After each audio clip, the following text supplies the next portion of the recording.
Good morning. For 4 News Now, I'm Rob King. We're awaiting a press conference in downtown Spokane. Joining the press conference will be Mayor Nadine Woodward and Chief Craig Meidl. We received an email around 3:30 p.m. yesterday that they would be holding this press conference at the downtown Spokane Police Precinct. What they told us that they want to discuss is recent efforts to curb local crime, as well as next steps in that process. And this is coming just after a man was stabbed on the Monroe Street Bridge earlier this week. That man was attacked by a group of teens. A 14-year-old and 16-year-old were arrested. The victim suffered non-life-threatening injuries and was robbed. In addition, another person was also robbed in that incident. The victim, who was stabbed, Jeremy Root, actually spoke with KXLY a couple days ago, and you can watch that interview on KXLY.com. He described kind of what happened and what it was like to be stabbed, and just kind of going over that experience with us. In addition, related to this, 4 News Now's Derek Dice recently had a special report in which he went along with SPD on patrol in downtown Spokane. He also spoke with people in that area about what they believe is the problem in downtown. One of the person mentioned that Derek spoke with mentioned that they were addicted to drugs and that the drug use is rampant in downtown Spokane. And the city is currently considering an ordinance to make illegal drug use, or to make drug use illegal in public spaces. The city believes that could be one way with which to combat this crisis in downtown Spokane. So again, if you are just now joining us, we are awaiting a press conference with Spokane Mayor Nadine Woodward, Police Chief Craig Meidl, as well as the downtown precinct captain. Those are the 3 individuals we're expecting to speak. The press conference is supposed to begin at noon, so any moment now. We are awaiting that. Like I've said already, we were alerted to this press conference kind of later yesterday afternoon. And about the noon press conference today, they are again at the downtown precinct in Spokane. They're going to discuss some of the recent efforts that they have been doing and what the next steps are. Hopefully some positive results in crime in downtown Spokane. They may also have some trends to share with us about what they've been seeing and where they are going from here. And again, we've had a really recent string of crime in downtown Spokane. A man was arrested for attacking people in downtown Spokane who is awaiting trial for that attack. He has since appeared in court. That's Avondre Graham, a convicted felon who attacked a woman allegedly over a cigarette. And so that follows a recent string in addition to the man who was stabbed on the Monroe Street Bridge just earlier this week. So we are awaiting that press conference. It should be beginning any time now. And if you are looking to wait and kill some time, you can go to KXLY.com. A couple of those stories I mentioned are up on our website, including you can hear from the victim of the robbery on the Monroe Street Bridge in his own words what happened that day. Also, you can watch Derek Dice's special report on downtown Spokane crime. And it looks like Mayor Woodward is taking the podium, so we'll go ahead and take to this press conference now. All right, everybody ready? Okay, well, thank you all for being here today. We are excited to give you an update on the work that we're doing to increase public safety downtown and certainly citywide. With me today are Police Chief Craig Meidl and the downtown Spokane Precinct Captain Dave Singley. It has been 3 months since we transitioned to a new police staffing model to put more officers on patrol in neighborhoods and to double the amount of officers assigned to downtown. And Chief Meidl will provide more details on that staffing model in just a minute. But since the transition, the Spokane Police Department has seen some very encouraging early progress as a result of the additional officers in neighborhoods. Also some strategic allocations of resources within the department and the outstanding work of the men and the women in SPD. That progress includes quick arrests of numerous juveniles who have been behind much of the violence and the disruption to families, employees, our businesses, and visitors trying to enjoy the downtown area recently. It also includes a nearly 60% reduction in vehicle prowlings during the first quarter of this year compared to the same time last year. Spokane Police Department is sending a very clear message that the violence in violation of personal property comes with consequences. Just 2 days ago, officers arrested 3 individuals in their mid-teens for a stabbing. There are indications that those individuals have involvement in other menacing behavior, and the investigation into that work continues. Officers have also charged 11 other individuals related to 3 other violent incidents over the past 2 weeks and are still investigating other individuals as well. As you will hear, while each of these individuals have been charged for their parts in the 4 incidents, there are some indications that they are also connected to other illegal actions, and investigators are continuing to evaluate possible additional charges against them. Those arrested to date range in age as young as 14 years old to 24. Those arrested in connection to Tuesday's violence, 1 14-year-old and 2 16-year-olds. The young ages of these individuals alone is extremely concerning, let alone the charges. Felony assault, first-degree robbery. The presence of guns, knives, and other weapons in many of these incidents is a big reason why we established a violent crimes task force just last summer. The Violent Crimes Task Force has made 20 felony arrests, executed 13 search warrants, seized $15,000 in cash, and 11 firearms citywide just since the beginning of this year. That includes the arrest of 4 juveniles who were involved in felony assaults downtown. The task force has made more than 6 dozen arrests of violent offenders since becoming operational in June for crimes ranging from drive-by shootings, first-degree assault, and even murder. These are often larger, more complicated cases that qualify for much more significant prison terms to keep prolific and violent offenders out of our neighborhoods and out of our community. All of the arrests and the continuing investigations are the result of fantastic police work. These are encouraging signs that that work is paying off. We are in continuous communication with our neighbors as the mayor's office and the police department, and they're sharing information about what they are seeing and experiencing, and their very clear expectations for increasing public interventions. Many of their concerns are about the juveniles roaming downtown, committing crime and disturbances.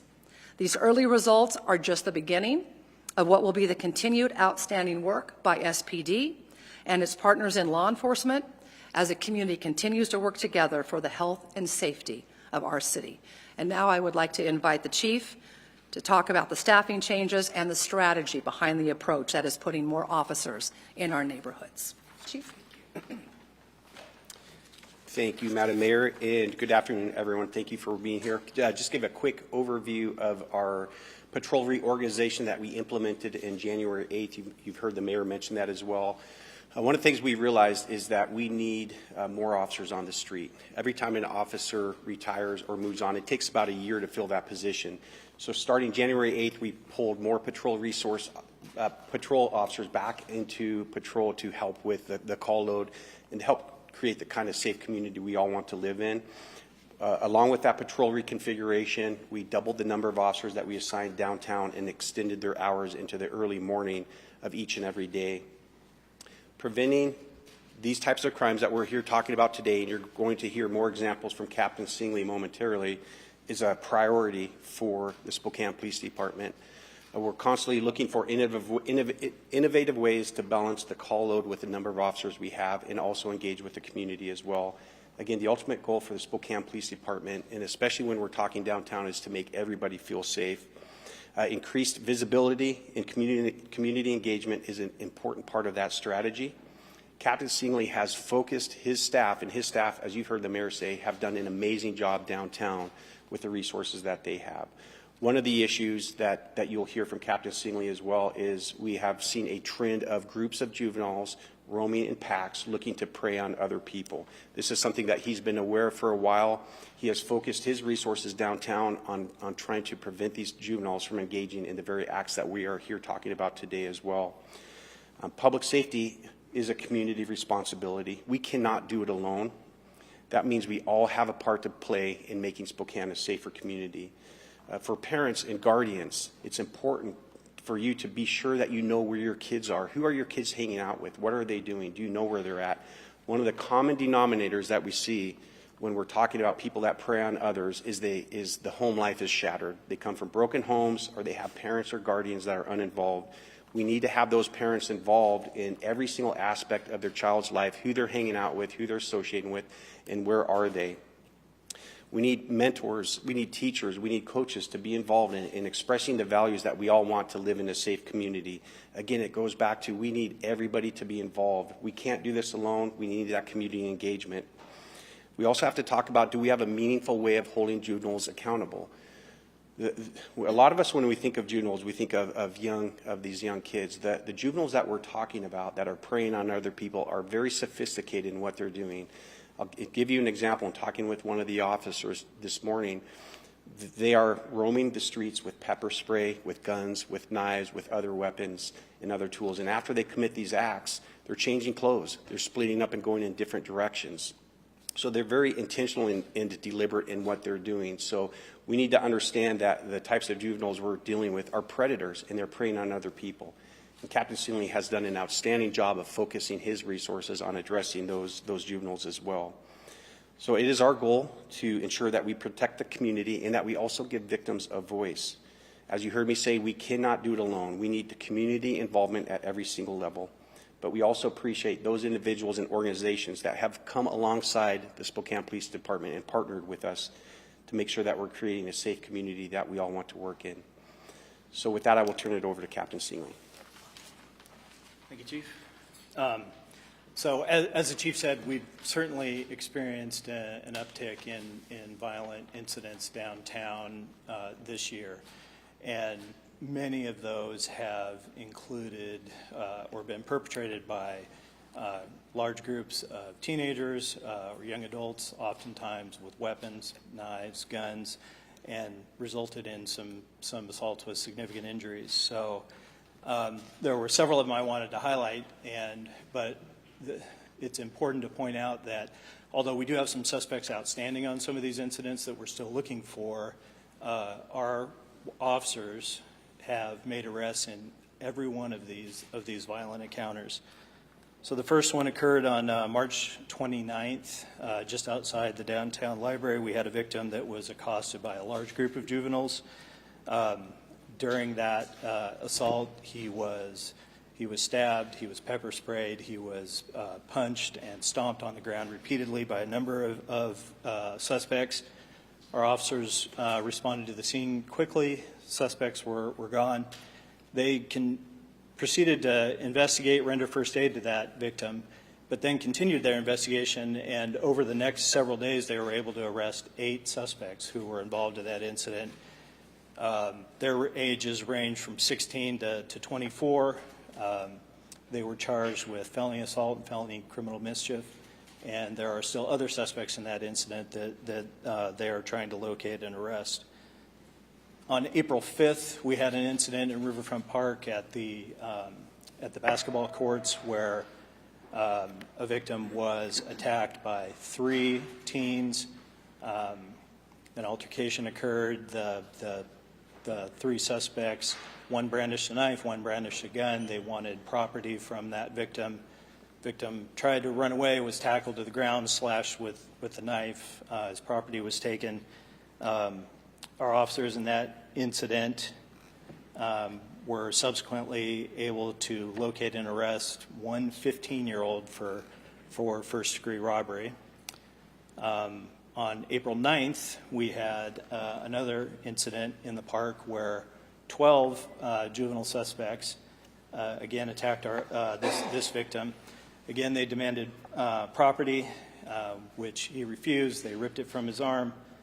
Multiple suspects then assaulted him, hitting, kicking, and again, pepper spraying him. Our officers were able to arrest a 15-year-old female and a 22-year-old male for first-degree robbery in that incident. And then the final incident that I'll mention occurred just a couple days ago on the Monroe Street Bridge. We had 2 victims walking who were approached by 5 juveniles. They wanted to know if the 2 victims were in a gang. They proceeded to escalate into an assault where one victim, they tore his bag from his person. The other victim was stabbed. Our officers were able to catch up to that victim outside of the downtown library, render first aid. It was certainly a serious wound, but non-life-threatening. Our officers began to investigate and were able to quickly determine that these suspects were actually up at a north side address near Ash and Maxwell. They responded and were able to arrest 3 of these suspects that night for first-degree robbery and first-degree assault. One suspect was 14. 2 of the suspects were 16 years old. And there is one more suspect that they are currently still trying to locate and arrest. So again, I want to highlight that in each of these incidents, through the diligent work and follow-up by our officers, we have made arrests and are still looking for additional suspects. All of these incidents involve juveniles. There is certainly some association with these groups, and our analysts and investigators are continuing to look at that. But we do not believe right now that there is one singular group that is committing all of these incidents downtown. A number of these individuals have identified themselves as gang members, but at this point, that's not to say that they are necessarily gang-related crimes.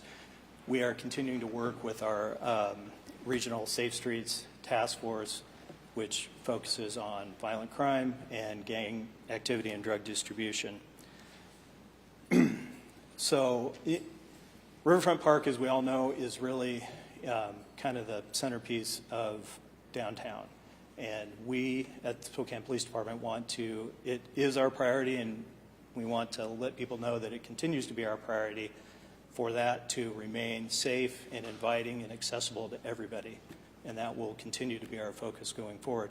And we also work with a number of partners like the Park Rangers in that same goal. The Parks and Rec Rangers were instrumental in assisting on a number of these investigations that I referenced. The Chief and the Mayor both mentioned our department reorganization that took place in January. That has been instrumental in our crime-fighting efforts downtown. And it has also resulted in an increase in bike patrols and foot patrols downtown. And as we get into the warmer months and we have more visitors coming downtown for various events, you will see more of those patrols going forward. And more specifically about kind of the effects of that reorganization and increased officer presence has been the vehicle prowling that the mayor referred to. So we pulled our stats for the first 3 months of this year compared to the first 3 months of 2022.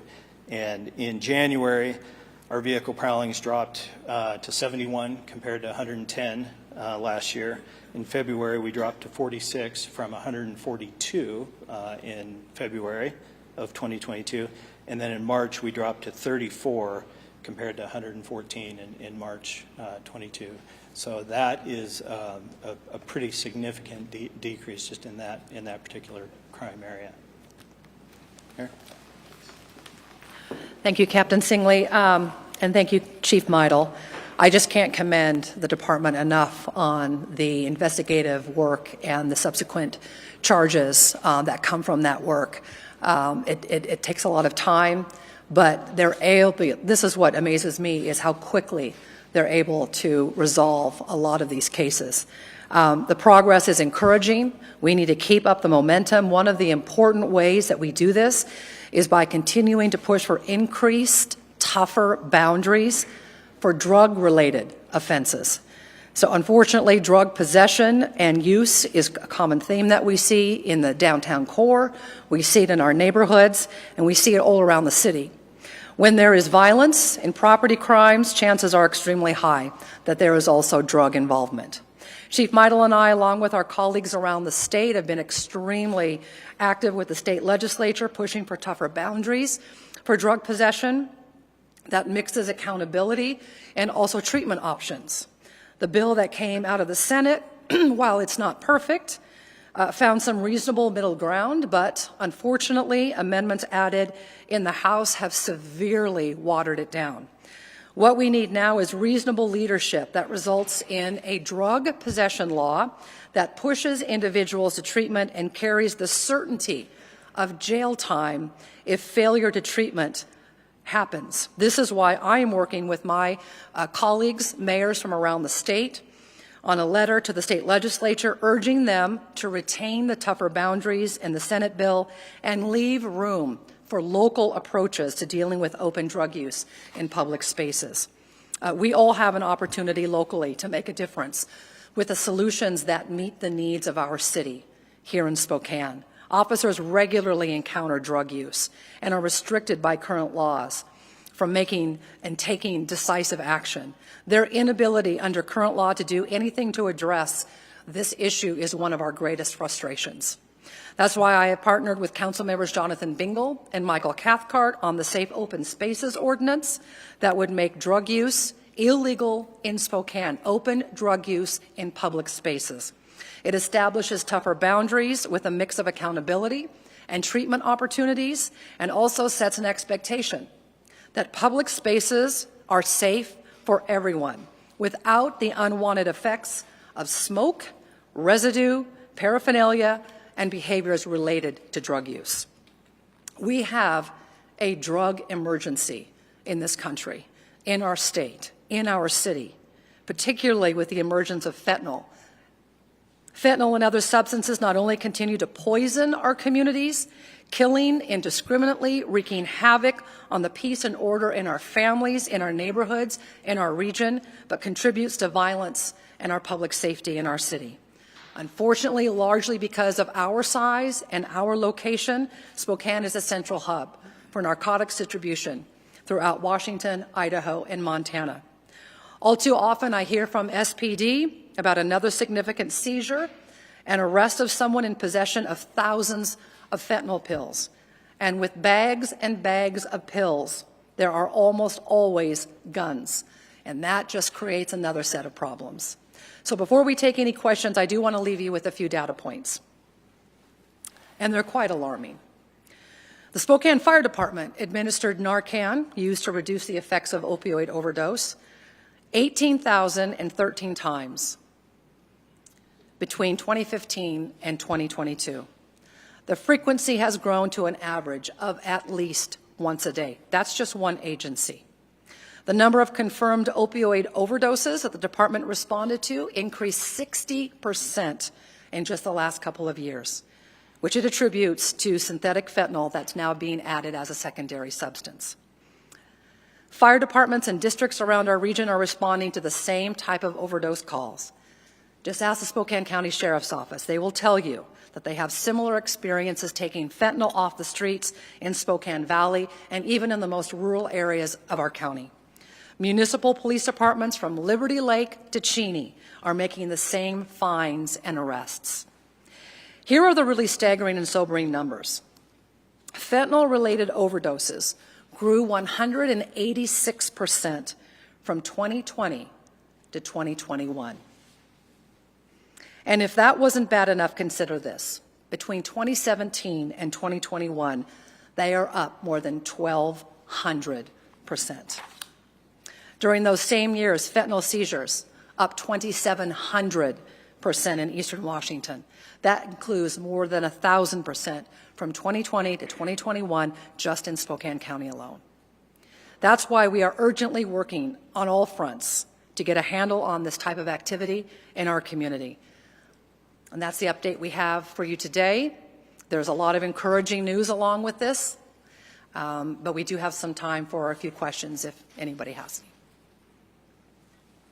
So when it comes to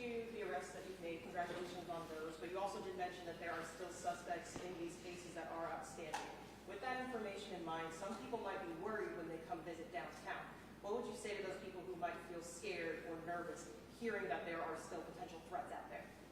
I'll let you guys take that one. Yeah, so when you look at those incidents, the overwhelming majority of those have been identified, arrested. I think you heard Captain Singley say we do know who the others are.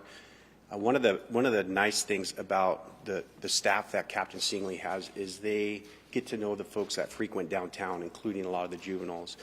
So I would say that if they come downtown because we know who they are, I would anticipate they will be quickly arrested. And if they don't come downtown, I would assure them that we are looking for them, and at some point we will find them. So again, when you come downtown, downtown is a beautiful area. We encourage everyone to come downtown. We encourage them also to be safe, be aware of their surroundings as well. But in terms of these specific suspects, we're looking for them, and we know who they are. So if they do come down, it will be very little time until they're arrested. Chief, will there be any sort of increased officer presence at the skate park in particular? I mean, we heard two instances referenced at the basketball courts and the skate park. And is there going to be any increased officer patrol or park patrol there? Yeah, so we're actually in talks right now with Garrett Jones, the Parks Director, about increasing a presence of SPD in the park rangers at that park. So I would anticipate you will see that. Are we seeing more nighttime activity than daytime activity, or is it all across the board? I think it is all across the board, but both of the incidents that I referenced, I believe both of them took place in the evening. And our officers are aware of those problems in the park and there, and so they have definitely been more visible in that area. I want to make sure I understood something correctly from earlier, too, that although some of the incidents you talked about have similar contours, you don't believe that they are related or organized in any kind of way. We do not believe that there's one organized group that is committing all these, but we do think there are some associated people involved in a number of the incidents. And then to follow up on that, the mayor had mentioned this other element of increased drug use in the area. Do we think that has anything to do with the violent incidents we were talking about? Are these two separate things, or what might be the connective tissue there? On these specific incidents, the four that I referenced, I am not aware of a specific connection to drug use or drug activity. I have a question for the homeless people who are living downtown. I spoke to some of them yesterday, and they all shared that they feel like their living situation puts a target on their back when it comes to being a part of these crimes that are happening downtown. So we're here to protect all people. How are we protecting those who are also unsheltered in our community? Absolutely the same as everybody else downtown. We don't tolerate anyone being victimized. So whether someone's homeless or they're an out-of-town visitor or, you name it, we are going to enforce the law the same regardless of who the suspects or victims are. Well, and we're definitely taking measures to make sure that they are protected. Sleeping on the street is not safe. And as a compassionate community, that's not what we think is a display of compassion. So if we can get them indoors where it's much safer, especially in the overnight hours when some of this crime occurs, that's the goal. Sleeping under underpasses, on the street, and in fields is not compassionate. We have better options for people. And so if we can get them inside, in a warm bed, access to meals and services, that's the goal. So in the meantime, while they are still using the streets as a place to sleep at night, how are you protecting them? They're protected like everybody else is protected. Our officers downtown, doubling the patrols.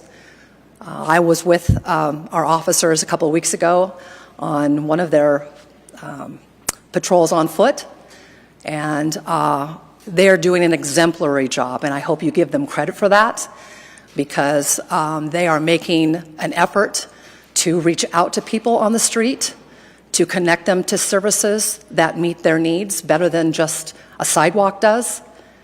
And they're getting to know the individuals who frequent downtown and are making connections with them and building relationships to get them something better. So thanks for the question. In the 3 months since the patrol reorg, do we have any sense of any changes to both response times and overtime spending? So yeah, when we look at the response times, it varies. So right now, when you look at the level of attrition that the Spokane Police Department is experiencing versus the level of and the number of officers we can hire, we are attriting more officers than we can hire. So again, when an officer retires, moves on, it takes about a year to fill that position. So right now, the Spokane Police Department has 21 vacancies today, but then you also have to look at the number of officers that are out injured, FMLA, family leave, and then we have 14 officers in training as well. So we're moving as quickly as we can to fill those vacancies while not lowering our standards. Really quickly, about 2 years ago, we would hire about one out of every 10 applicants that passed the process. We would offer a position to 1 out of every 10. If you fast forward to where we're at now in 2023 and you're looking at the types of folks that are applying, and we appreciate everyone who applied, we want people to apply. We need more people to apply. But right now we're only hiring about 1 out of 20 people that apply. And the reason we're doing that is we're basing it on decision making. We want to make sure that we're hiring the right people. We don't want officers that are going to go into a residence at 3 in the morning because someone from Florida is calling saying their house is burglarized and walking out with a TV. So the hiring challenges are very real for Spokane, and filling those vacancies are very real as well. And right now we're having to maintain minimum staffing levels. So every single shift has a minimum staffing level, which in essence means we will not dip below this number for the safety of the community and for the safety of the officers. So we are having to call in more officers to fill those vacancies. And a lot of it does boil down to attrition and some of the officers that we have out injured or on family leave. So that's the first part. But you have a second part to your question? So not yet with the overtime. And again, I'm going to trace it back to just the amount of attrition we're seeing, the number of injured officers that go with that as well. So not quite seeing the impact that we would like to see on the overtime right now. But I will also say that our number one priority is providing safety to the community. And if that means we have to call in officers on overtime to maintain that minimum staffing, we're going to do that. We have a moral obligation to do that as well. So we're working to hire as quickly and as aggressively as we can. And hopefully at some point that's going to have an impact on that overtime number as well. Another question about community outreach. Is there any conversations with Spokane Public Schools or other school districts? Because obviously we've talked about how these are all connected with juveniles. Is there any conversations about whether increased patrols or presence is enough to prevent these going forward? Yeah, so that's a good question. So by the time law enforcement becomes involved, it's too late, right? Someone already has done something wrong. So we only get called to a scene where something bad is happening or is about to happen. So I would say, realistically, when you're looking at it, it's something bad has happened by that time. So that goes back to what we spoke about earlier, is that intervention. It's family, it's guardians, it's teachers, it's coaches, it's neighbors, it's churches.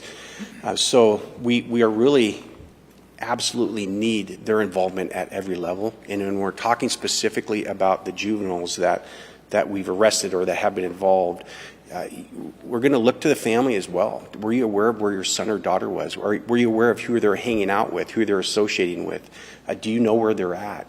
And are you also at times as a parent telling them, you can't go out, I'm not going to let you go out? I will tell you as a parent, I've had to tell my kids there's certain people I would not let them hang out with. Because I didn't think that they were going to help my child make good decisions. And that's part of what parenting is. Sometimes you have to make decisions that are uncomfortable for your children, to have that accountability, to set those boundaries, and to make sure that they're making smart decisions. But we do need the schools on board. We need the families on board. We need churches on board. We have many, many organizations that are working with us right now. We appreciate their involvement. We could just use more of it.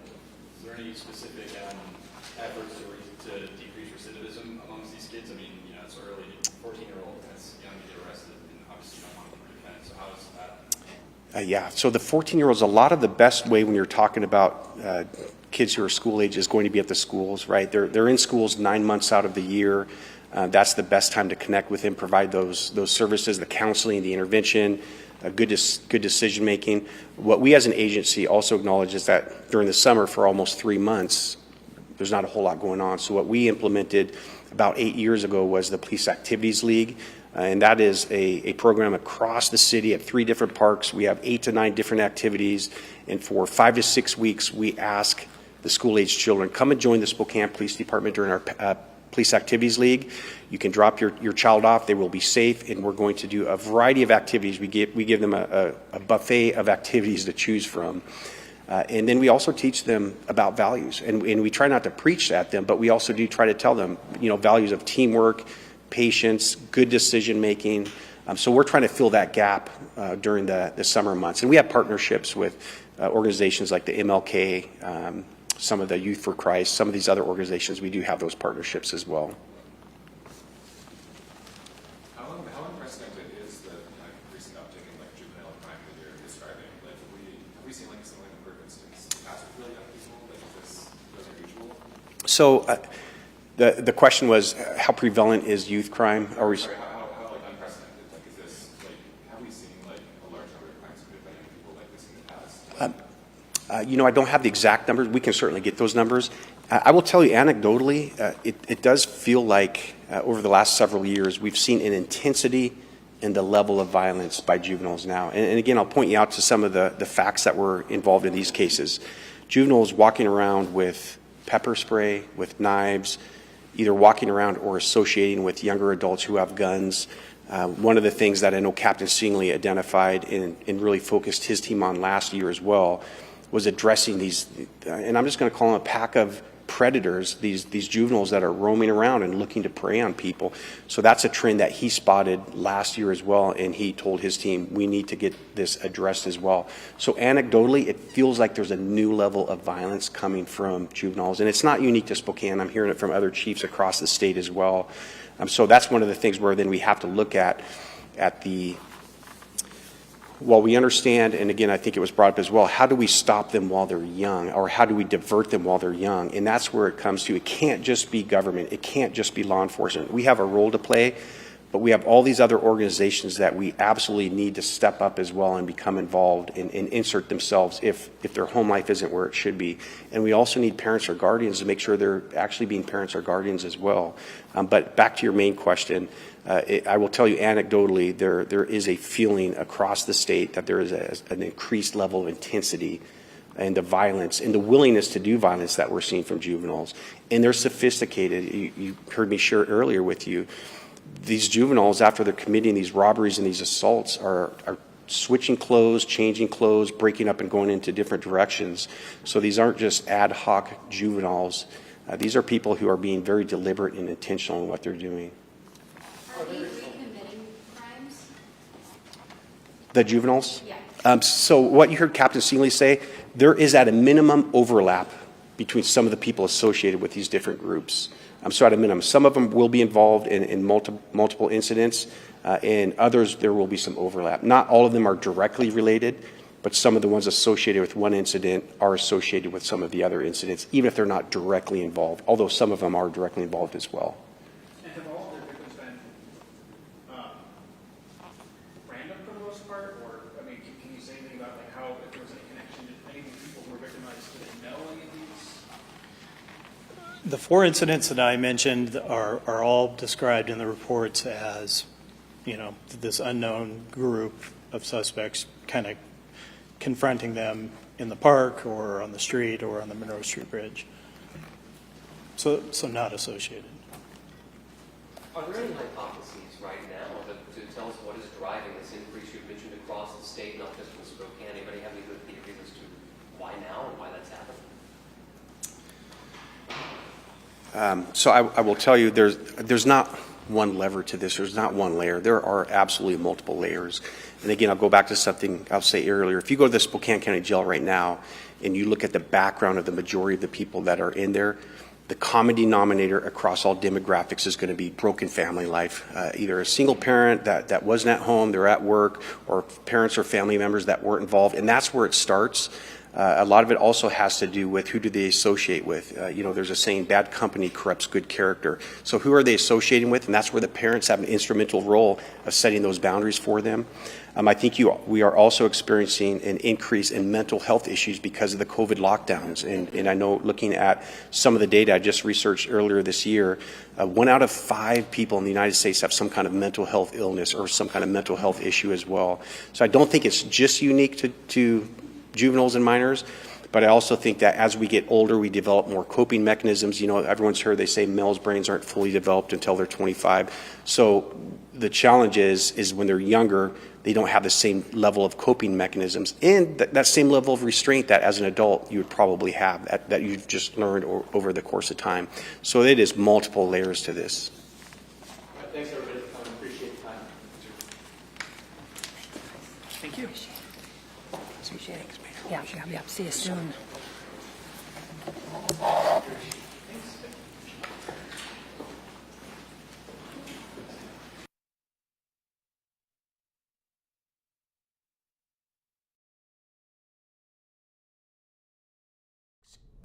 Get my microphone on. You've been watching a press conference with the Spokane mayor as well as the chief of police and the downtown Spokane precinct captain. The big takeaway from the press conference today is that police are seeing an increase of juveniles, groups of juveniles committing crimes against people in the downtown area near Riverfront Park and some of those surrounding areas as well. They say that most of these crimes are being committed by people between the ages of about 14 to 25. And now it's not all one singular group, according to police, but it does seem to be connected groups as well. According to the police, these crimes appear intentional and coordinated. Chief Craig Meidl said at one point the kids will switch clothes and run off in different directions.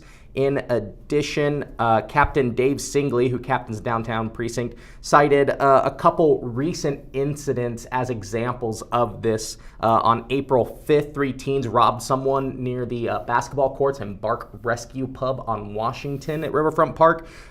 In addition, in March, there was an attack near the downtown library, which I do not believe we had previously reported. So this is the first time hearing about that attack, in which 8 suspects pepper sprayed, stabbed an individual. And again, these are teenage, most of them juvenile suspects in these incidents. Another incident is, of course, the Monroe Street Bridge stabbing, which was only just a couple of days ago, in which another group of teens attacked 2 people, robbing them and stabbing one of them as well. We spoke with the victim in that incident at the Monroe Street Bridge about his experience as that victim of a violent crime. Some of the things that police did say they are doing is during these warmer months, they're increasing patrols in downtown Spokane because they know they are going to get a lot of visitors as we move into the summer.